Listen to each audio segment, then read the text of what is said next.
Hello everyone, and welcome back to another part of my Cold War review series, and today we are covering Forsaken, the closing chapter of Cold War's Dark Aether story.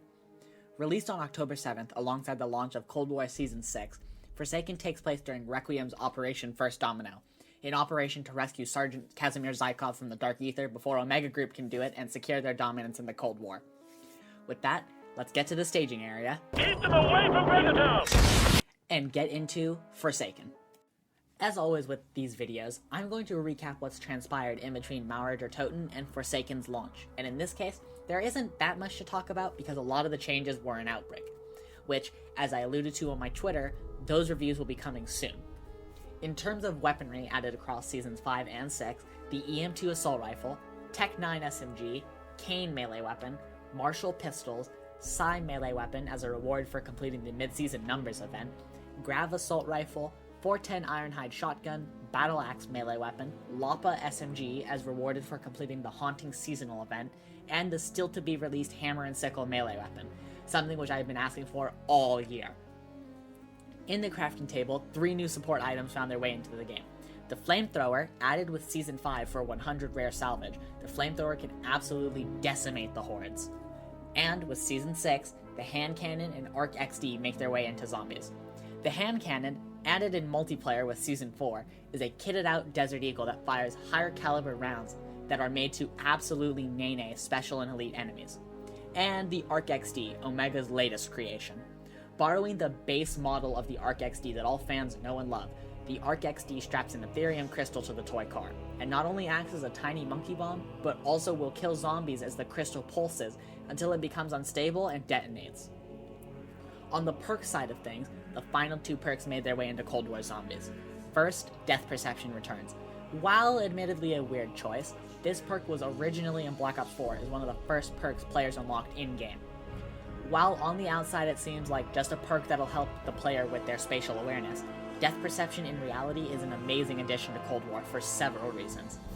Not only does it highlight stuff on the floor and things through walls like intel, but it also gives a slight damage boost against armored enemies, and most importantly, rewards the player using it with 20% more salvage from each pickup, provided the player has upgraded the perk far enough. This is absolutely huge and solves one of my major problems with the game, as you all know. The final perk added is PhD Slider. Combining aspects of the OG PhD Flopper and Slider from Black Ops 4, this perk gives players new ways to move around and is a very welcome addition to the roster of perks. Another perk change came in Season 5, and it affected Tombstone. This update aimed itself at the cost of getting your Tombstone back should you bleed out, and the amount of damage taken while in the Shadow Realm. Treyarch removed the cost to get your Tombstone back and also lowered the damage received while in the Shadow form by 25%, making it much more viable in the higher rounds. And in the field upgrade category, Tesla Storm was added to zombies. This field upgrade, when activated, creates an electric field around the player who activated it, and can chain together with nearby operators to electrocute zombies. If upgraded, it can still knock even the toughest enemies on the battlefield, making it perfect for aggressive and ballsy players like myself. Next, the Rampage Inducer. This new feature on all round-based maps can be activated by a majority vote, and upon activation, sets all zombies to full aggro mode. While the amount of zombies doesn't change, the rate in which they spawn, the downtime between rounds, and their movement speeds are all adjusted to the max. At the time of writing this script, the Rampage Inducer itself turns off at about round 20, which is kind of buzzkill, but lead game designer Kevin Drew has indicated that the team is looking at expanding this to last longer, which is fantastic. At last, the Wonder Weapon buffs are here. Both the Die Shockwave and its 4 variants and the Ray K84 were buffed in their own ways. The Die Shockwave, Electrobolt, Cryo Emitter, Thermophasic, and Nova 5 all gained the ability to be upgraded at Willard's Projector. This makes all of them a lot more viable in competition with the 60k health cap. In the Ray K's case, the Vortex shot from the underbarrel was buffed to do 60k damage when fully upgraded, which means it will always one-shot upon being Pack-a-Punch to the 3rd tier. Something that was addressed is actually one of the only bad things I mentioned in my Maurer review, which is the Casimir. Not only did they lower the cost to craft them from 2,000 to 1,500, but you can also hold 2 of them now. And on top of that, they were changed from rare to epic on the ground, so they are much more discernible now. On the topic of things changed on previous maps, with the addition of the Psy melee weapon added, players are once again able to reach the ledge to skip the first door on Funny Base Z. And as far as Mauer goes, a new side Easter egg was added during Season 5 that rewards the players for throwing equipment down the drain, literally. And last but not least, the intel. Across both Outbreak and Forsaken, 110 pieces of intel were added to gravitate us closer and closer to the finale. With that, let's jump into Forsaken. After our recap, let's begin where most of my reviews begin, the infill sequence. Dark ether portals open up, courtesy of one Agent Maxis. As we enter the map, we are instantly directed to look at the facility, last seen in 1981 in the campaign mission Red Light, Green Light, where Bellin Woods infiltrated a Soviet base for information on Perseus. In our case, Ravenov greets us and lets us know our goal: reach the facility and save Zykov before Omega can do it. And before I continue talking about the road to power, I have to mention the latest in returning mechanics. This time, the assault from Moon returns. The longer the players stay in the staging area, the rounds will continuously go by. Thankfully, they don't speed up like in Moon, so the pace doesn't get ruined. After activating Omega's teleporter and waiting for the boot up process, you can teleport to the facility.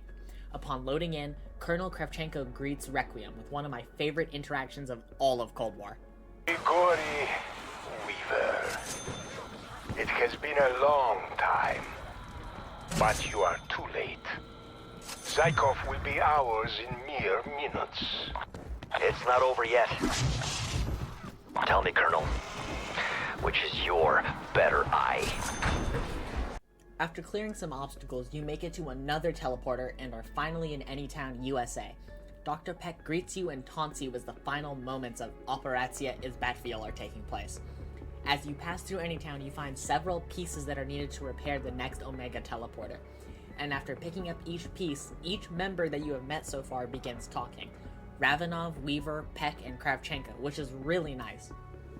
Just like in Mauer, they have combined all the people on the map and given them a chance to shine, not just here, but throughout the entire Easter egg. After repairing the teleporter, you reach the second to last section of this map, the bunker. Your command person will comment that the base is still on lockdown and you need to reach the observation tower. You finally reach the crown jewel of Operatia Izbatviel, the particle accelerator and amplifier. Upon reaching the final Omega portal, Peck has some choice words for you. Fuck off already! Following this, the Abomination comes out of the portal. Upon killing him, you reach the observation tower and pack a punch. But it is covered in contaminated Ethereum crystals, making it extremely radioactive. While no zombies can spawn in the tower itself, the Geiger counter ticking in the background while in the tower lets the player know the amount of time they have left before the Fireteam Dirty Bomb effects of radiation come into play and they must evacuate. Upon pressing the button to release the lockdown, the players now have full reign over the map. So, with the chain of progression out of the way, let's dig into what I really love about this map. First, the layout of each section. This map aims to create a more tight and claustrophobic map, while also leaving areas for the players to train and move around in. What's really great is that in this section of Anytown and the main area, you have almost full reign of the rooftop, meaning you can jump and move however you want. This layout style really allows for players to make use of PhD's advanced movement. Another thing about the layout I really love is that in each area there is some way for players to reach the observation tower. In the staging area, or the bunker/amplifier room, there are the Omega teleporters, and in both sections of Anytown there are zip lines directly to the tower, meaning that no matter where you are, you can always reach the Pack-a-Punch. Just like how Deadshot and Elemental Pop made their return on Mauer Toten, all 10 perk machines find their way in Forsaken, introducing us to not only the Death Perception and PhD Slider machine, but also giving players the chance to really take in the aesthetic of all 10 perks on one map, finally. The Wonder Fizz, however, is still a thing on this map and is located inside of the bunker area. Just like Cold War's other outings, there are several ways to enjoy this map. If you're a more defensive player, you can hold out with Ronald Reagan in the back room of the pizza shop, more on his appearance in this map later. Like Sergeant Foley mentioned in the beginning, you can hang out in Burger Town, or you can hold out in the staging area on top of a truck. And if you choose to run and gun like I do, the streets of Anytown and the bunker area are your best friends. But in order to combat these ever-increasing odds, you need some better weaponry, right? Well, look no further than the Crystal Axe, forged in the pools of Aetheria by the zealot Sparagamos. This weapon comes straight from the Dark Ether, and is an axe melee SMG hybrid. In axe form, you have the standard melee swing that can take out multiple zombies in one swipe, but if you press and hold LT, or your console's equivalent, you will release a smaller axe in the direction you're facing, and it will stay there like a mini trap for about 45 seconds. You have 5 of these shots before you must either get a max ammo or refill off of the zombies. You can tell how many shots of this axe attack you have based off of the color of the crystals on the axe. Upon hitting up on the D-pad, or again, your console's equivalent, the polymorphic crystals switch forms and allow for a full auto SMG variant to be used. This is your standard submachine gun, but has a slight chance to crystallize zombies to make them explode. What's really interesting about this weapon is that the two forms have a symbiotic relationship. If you run out of the throwing axe attack, you can switch to the SMG form and kill zombies to recharge it, and vice versa. Meaning, a skilled operator will have to learn when it is appropriate to change forms and master both versions of the weapon. Like all the other wonder weapons in Cold War Zombies, there are several ways to earn the Crystal Axe, including visiting our favorite Wheel of Misfortune, completing trials and getting legendary rewards, or the actual quest to do it. In order to get it from the side quest, first you must activate the main quest, as always more on that later, and then 2 rounds later a crystal will fall from the sky and land on the main street of any town. Upon reaching that crystal, you must defeat its entourage, including Plaguehounds, Tempests, and Mimics. After that, you can retrieve part 1 of the axe. Next, you must use an abomination to zap an Ethereum crystal to retrieve the Electric Geode. And the final piece is gained from killing a Tormentor with the Flamethrower, Napalm Burst AAT, or Ring of Fire. Not Molotovs, however, for some reason. After collecting all 3 parts, you can take them to a pool of water in the Particle Accelerator and place them inside of the water. After getting about 10 to 12 melee kills near the water tank, it'll charge it with the essence and wipe out all the zombies near you, rewarding you with the Crystal Axe. As I mentioned earlier, the latest in this Outbreak region is the Abomination, a 3-headed monster that is one chunky boy on the battlefield. He has a few attacks that the players will need to be wary of and be ready for. First, he can bite a player if they get too close, but he can also charge and slightly stun the player if they get too far away from him. He can also shoot a laser of charged Ethereum at the player that will also kill any zombies caught in his way. His final attack is if the player gets behind the Abomination, he will swing his tail at you to get you to move in front of him. Thankfully, similar to the Margwa from past Treyarch entries, the Abomination's heads will open one at a time to give the players a chance to do more damage. But unlike the Margwa, you can still kill the Abomination without any of their heads being open at all. But those aren't the only enemies that rear their ugly heads on this map. While the standard zombie can be expected, you can also expect to see the Manglers, the Tempests, Mimics, Plaguehounds, Disciples, and Tormentors.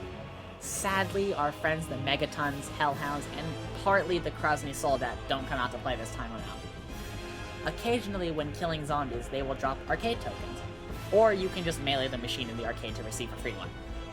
Upon going to the arcade, there are 3 choices to choose from: Enduro, Rise and Drop Pinball, and Call of Duty World at War. In Enduro, players are teleported and given control of an Arc XD, and can drive on a mini course to collect essence canisters. In the Rise and Drop Pinball machine, players are teleported into the machine and are given the Dragon Relic from Outbreak to complete. Upon finishing the feeding session, you are given your standard rewards as to be expected from Outbreak. In the final game, Call of Duty World at War, players are transported into the OG Nocturne Totem. Armed with a single M1911 to begin with, you are given a 2-minute timer to complete 3 waves for varying rewards. At level 1, you get a bunch of green salvage. At level 2, you get more salvage and a green DMR-14. And at level 3, you get bonus points and blue salvage. As with past reviews, I just have to mention how well the team at Treyarch integrated both Death Perception and PhD Slider into the game. As I mentioned with their abilities in the recap section, these 2 perks absolutely changed the way the game is played. Death Perception becoming almost a necessity for early game upgrading, and PhD's Nut Slider, not only for movement, but also revitalizes the launchers and M79, making them absolute beasts in the battlefield. Taking a page out of Mauer's book, Weaver is a bit more reluctant to exfil in this one. While it isn't as threatening as Kravchenko was, it still gives off the sound of disappointed but understanding. Ravenov actually gives the call for exfil in this map, in an interesting twist. And thankfully, our boy Raptor1 is back and has a ton of hilarious quotes while waiting for us to clear the LZ. And just like the other maps, there are multiple Manny the Mannequin stations and crafting tables in this map, and in cases like the main street, are a bit closer together, making it easier to reach things all at once in the map. Before we dive into the main quest and story for the map, let's look at the many side quests that can be completed on this map. First, there are 3 sharpshooters in this map, one for submachine guns, snipers, and pistols. While similar in concept to the one in Mauer, instead of giving the player an ether tool for a successful completion, it just auto-gives the player a free upgrade to the weapon's rarity upon completion. There is the Pizza Time Easter egg, where you must use Aether Shroud to jump past a locked door in the pizza shop and deliver pizzas from Ronald Reagan. Just like this!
I hope that made you guys laugh just as much as it did me, because while editing this, I had to rewatch that 3 or 4 times because I just could not stop laughing at it.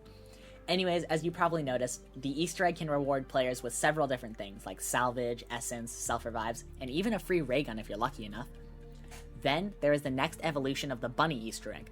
Using PhD Slider, you must land on these spots around the map, and one of them will give you Mr. Peaks. Once obtained, you can place him in the back panel of Bubby and it starts a small lockdown. Bubby will then spit out burgers as health regen is actually disabled in this side Easter egg, and you must defend him for 2 minutes against Krosnies and hordes of zombies. If you succeed, you are rewarded with a big chest which gives you standard loot, but also the Easter egg song, Samantha's Ballad. More on that later. Next, the Ghostly Perkaholic Easter egg, in which the players find themselves in their tombstone shadow, having a bit of a spooky encounter to obtain all 10 perks in Cold War. And the final side Easter egg being the Arc XD racetrack.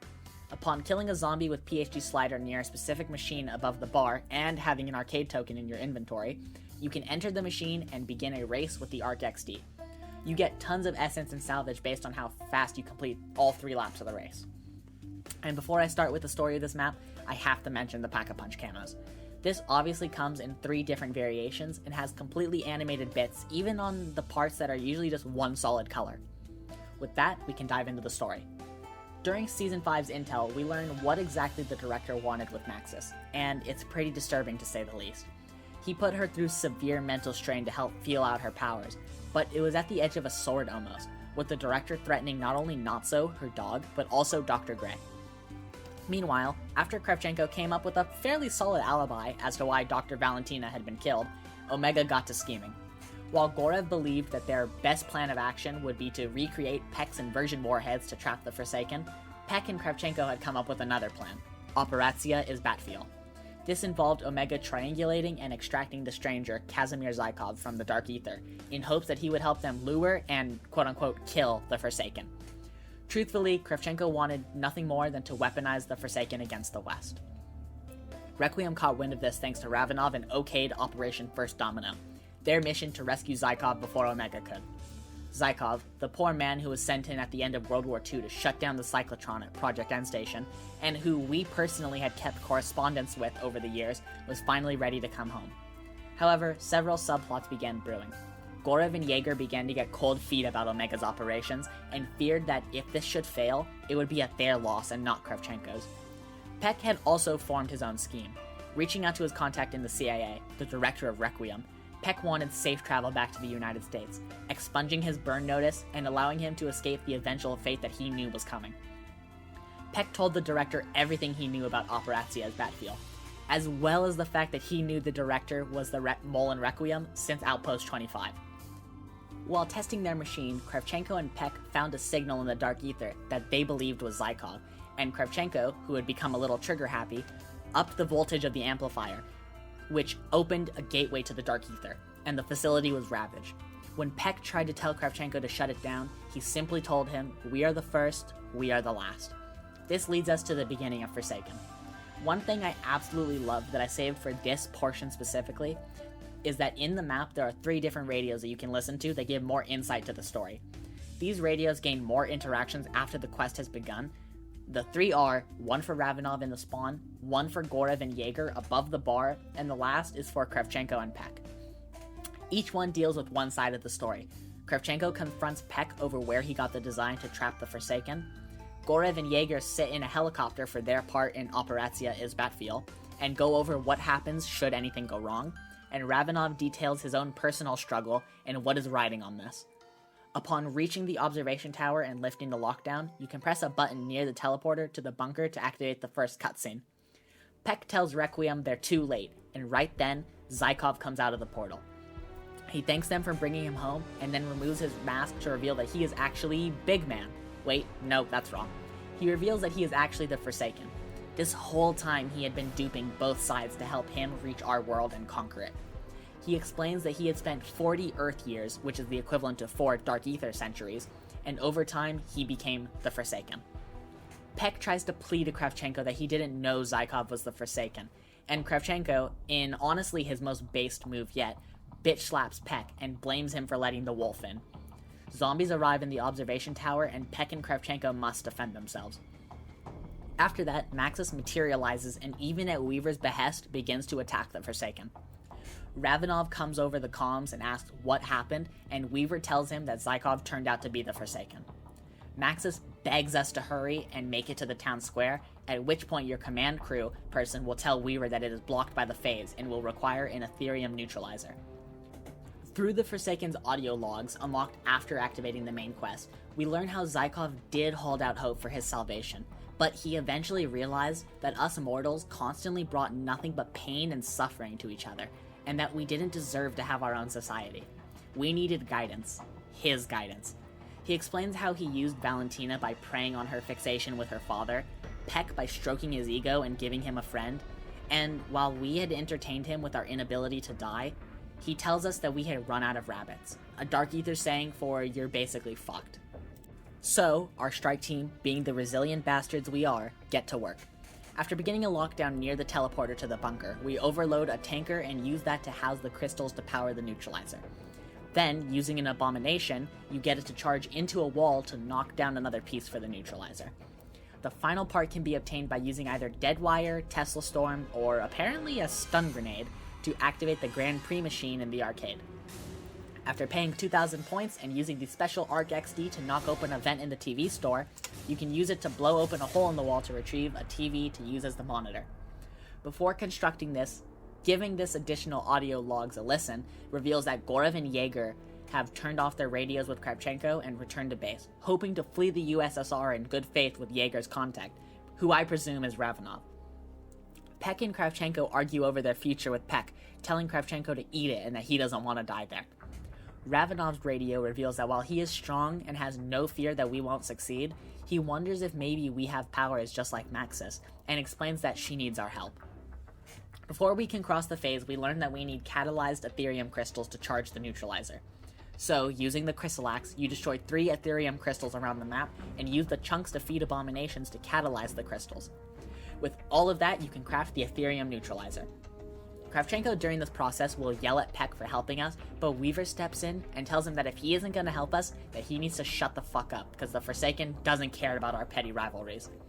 Upon realizing that his plan is failing, Kravchenko yells at our team, but Peck alerts him that the zombies have broken through. And instead of explaining what happens next, I'll just let the full scene play out. I will just let you take what is rightfully mine. The Forsaken is destined to bring about Soviet supremacy, ending your capitalist reign. What's going on? What are you doing? Colonel, they're breaking through! You idiot! Watch where you're shooting! The gas line! And thus ended the tale of Tweedledee and Tweedledum. That line delivery from Kravchenko makes me laugh every time, and specifically Strauss's reaction makes it even better.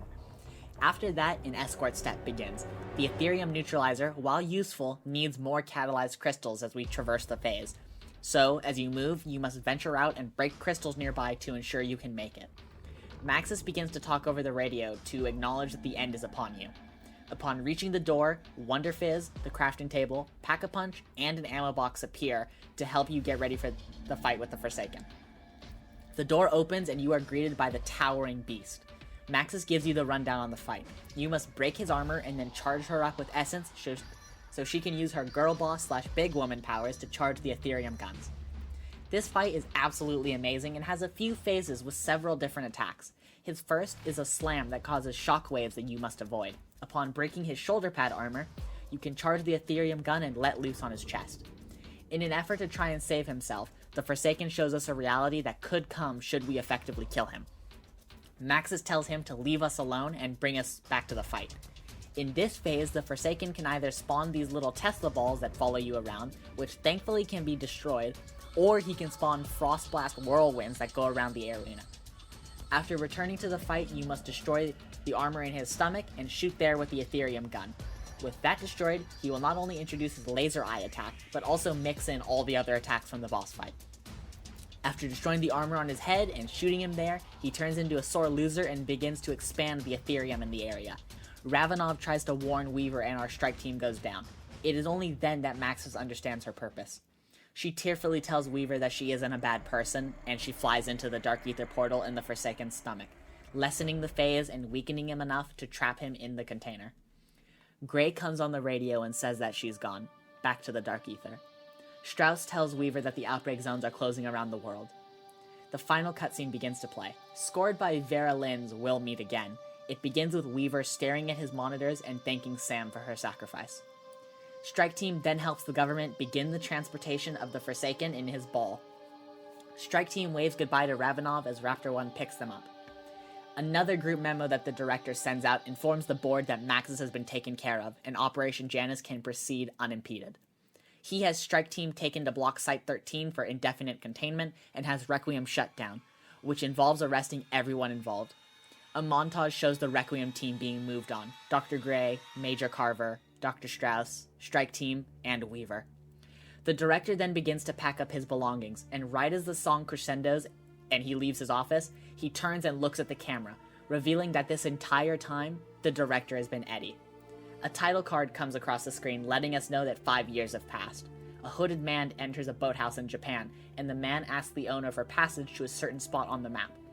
The man tells him there is nothing there, and the man takes off his hood to reveal it is Peck, who survived the gas line, and reveals that he is looking for some friends. The spot he points to on the map is where the inversion warheads were dumped in Outbreak Main Quest 1. Another card comes on that tells us the story will continue. Honestly, this is a fantastic ending and an effective twist after our year in Cold War. The director just flipping on us like that goes to show that not a single version of Richthofen can be trusted. And on that note, as I had mentioned earlier, the director has been pulling the strings on both sides this entire time. Not only was he the director of Requiem, as I mentioned, he is the one who told Peck to throw Maxis in the Dark Ether at Outpost 25, He delivered the information on the Forsaken to Kravchenko, and he set up the CIA team in Berlin, and he was going to let the Forsaken in our reality, but realized that it wasn't the right time, even at the behest of the people above him. This ending makes me absolutely excited for 2023 and beyond, but a little sad that we have to get through Vanguard before we get there. And finally, as with all Treyarch maps, the music. All of the music from Samantha's Ballad, which I mentioned with the Bubby Easter egg, and even the slight remix of Belle's theme that can be heard in the bunker are all amazing. And the inclusion of We'll Meet Again is absolutely gutting watching all of our favorites get taken away. With that, we can get into the bad after the break. Boo! You stink! Alrighty, so just like the other entries in Cold War, we aren't going to be here very long, but this time I do actually have some things that just don't work for me. First, the over-reliance on the teleporters. While I understand that for the Easter egg they couldn't connect the areas properly, and in cases like the bunker to the observation tower, it works, but it just gets a little old every time I need to go somewhere I have to jump through a teleporter. Next, one thing to me at least, this map doesn't give off the end quote-unquote vibes, like Togder Toten, Revelations, and the Frozen Dawn did. In those maps, the sense of desolation played into the finality of the map. This map lacks that feeling completely in my eyes. Something you may have thought I left out, the Suspended Hind Trap. Just like the auto turret tower, it is kinda useless in this map. I never find myself thinking, oh, I should activate that. And the last real complaint I have is the Arc XD health. While it is a cool piece of equipment, it can literally be destroyed by one zombie stepping on it, undermining its effectiveness entirely. Now we move into the more nitpicky stuff with the map. First, Ravenov's fate is left ambiguous in that ending. And while I like the notion that he is still set to return in the next entry, I would have liked to see what happened to him to really close off this chapter properly. Next, the Chrysalax. And not that it's bad or anything particular, but the SMG form is a little underpowered compared to its twin. I rarely find myself using the SMG because the axe is just so much better. And finally, Kravchenko. While I love some of his line delivery, like the gas line, and I understand the direction they were trying to go in, I think at times he can be a bit childish and too much. See, I told you we wouldn't be here very long. With that, we can wrap this up. Thank you so much for watching my latest in my look at Cold War zombies. As I alluded to in both the Mauer video and on my Twitter, next up is the Outbreak series of reviews, split up into 2 parts to allow myself to really dive into what Outbreak brought to zombies. As for what comes after that, stay tuned on my Twitter to find out the release dates for my future projects. And as far as Vanguard goes, I won't be covering it on launch and will probably launch my review later in December like my D Machina review. I hope you have a fantastic Halloween night, and thank you so much for watching. Thank you, and have a great day.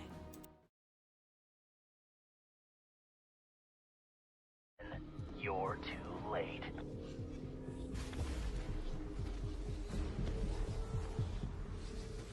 My friends, you did it. You brought me home.